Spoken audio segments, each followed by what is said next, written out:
Hey, what's up everyone, Danny here. Welcome to the next budget PC build video. The total cost of the system is going to come in under $200 and it's not going to be a system based on a pre-built Sandy Bridge desktop with a GPU slapped into it. I wanted to make a note of this because I can already see people asking why I didn't go that path if I wanted to maximize performance per dollar. And I'm well aware that that's one of the most cost-effective ways to build a cheap gaming rig. It's actually what I did for the Budget Build Showdown, and as a matter of fact, that's almost what everyone else did in that build competition. It just works. But there's already tons of videos floating around for this type of build guide, and I'm sure I'll eventually do another one like that in the future as well. I just didn't want to do it this time around. The point of this build was actually to revisit a popular budget CPU that I've built with in the past, over 2 years ago on the channel actually, and I wanted to use it in a build again to see how it does now. Plus, I think it's way more interesting to do that than to just buy a pre-built and slap a GPU into it. But with that said, let's get right into the build.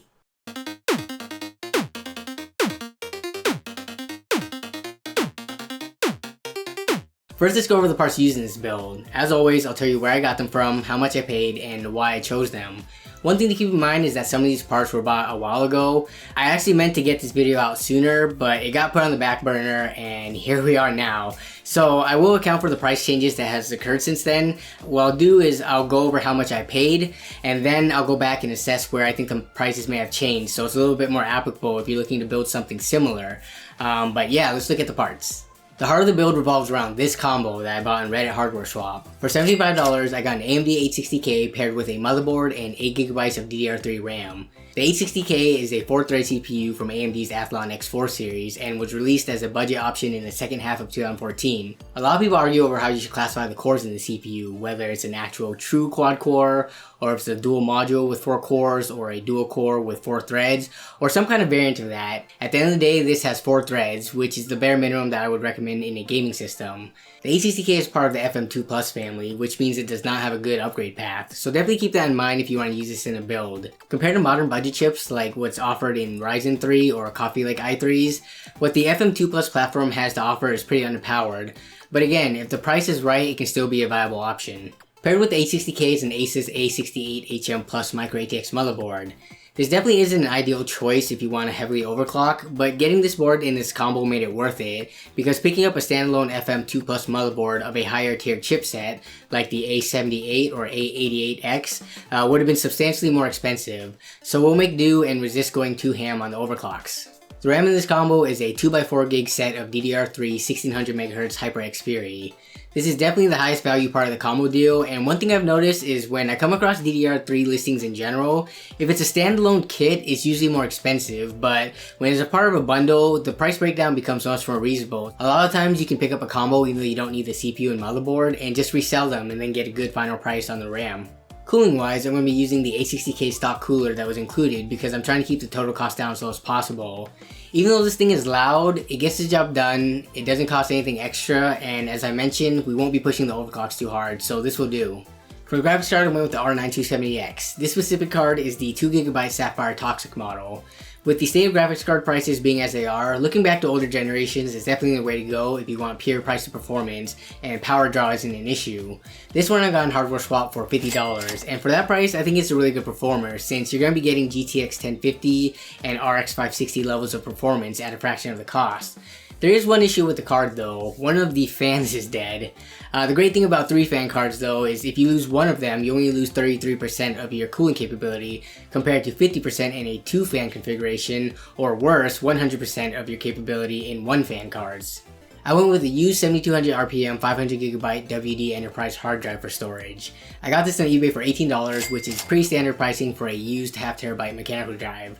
I went with this because the seller guaranteed good hard drive health and included the smart diagnostics, but just to be sure, I verified it on my own end with Hard Drive Sentinel as seen here, and everything was good to go. For the power supply, I'm going with the EVGA 600W unit that I got for $20 from the Restock deals. 80 plus white efficiency rating, not modular, and cables are ketchup and mustard, but they do have a black mesh wrapped around them. It's not going to really matter though because we aren't going to have a side window on the case that I went with, so no one's going to see it anyway, and the unit has plenty of power for what we need. The case that's going to hold all these parts is the DIY PC MA08BK. It's a micro ATX tower that's pretty much the bare minimum of what a case needs to be and is perfect for cheap budget builds like this. It comes with a rear exhaust fan and a blue intake fan with LED lights, which is pretty nice because from experience, most of the really cheap cases I've used usually only include one fan, the exhaust one. The MSRP on Newegg is $40, which is absolutely ridiculous because there's no way this thing is worth nearly that much. But it's always marked down to $20, which is more reasonable, and I was actually able to get it for $10 after mail-in rebate, which is pretty much the lower limit for buying a new case from what I've seen. They don't really go much lower than that, no matter how bad or low quality they are. The grand total of this build comes in at $173. Like I mentioned earlier, I did get some of these parts a while ago, so let's take a look at the summary and see if anything can be adjusted for today. Looking at everything on this list, honestly, I think the RAM is the only thing that really needs to be updated. From when I bought the combo, 8GB of DDR3 has gone up roughly $20. I used to see them pretty commonly for $30, but now that's shifted to around $50 on average. You can still definitely find it for less, but I just think the RAM pricing situation has gotten so bad that I'd still want to conservatively add this to the total just to make sure. The graphics card I was going to adjust, but after thinking it over, I'd say it's a pretty reasonable price even with the GPU price hikes. I've still been seeing great deals for some of these older generation cards, and people have been submitting great deals to my showcase series as well. So the graphics card situation is definitely not as bad as the RAM situation, especially if you look at it from a percentage delta standpoint. The overall price after adjusting is $193. Building this computer was one of the most frustrating experiences I have ever had building. Part of that was my fault though. I started the build really late at night, around 1 AM after a long workday. I overlooked some things like the vertical bracket being able to come off, so the first half of me building was working in a super confined space, and you can see that in the silent build video that accompanies this. The graphics card also doesn't fit the stock configuration. If you have a really long GPU, then you have to remove the front fan and attach it to the side panel, which then means you're going to have a wire tethering the side panel to the motherboard. And to top it all off, the optimal 3.5-inch hard drive location doesn't work if you have two RAM sticks. The SATA connectors get in the way, so you have to do a weird side mount thing on the vertical bracket. If I had just planned better and went in with a more rested and clear state of mind, I probably would have saved myself a ton of time and frustration. But I didn't, and I learned my lesson. And here it is, the final product in all its underwhelming glory. So now let's talk about overclocking, and then we'll jump into the benchmarks. I overclocked the 860K to 4.2 GHz. The HyperX Series 6 of RAM were overclocked to 1800 MHz. And for the graphics card, the Sapphire Toxic 270X is already factory overclocked 100 MHz from reference. And I pushed that another 75 MHz, bringing it up to a total of 1225. And the memory clock was increased from 1500 to 1625 MHz. All the benchmarks will run at 1080p using an external capture device, so the performance is as shown with no knockdown necessary. So sit back, relax, and enjoy the benchmarks.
Okay, so those are the benchmarks, and I'm personally really happy with how the build performed in all those games.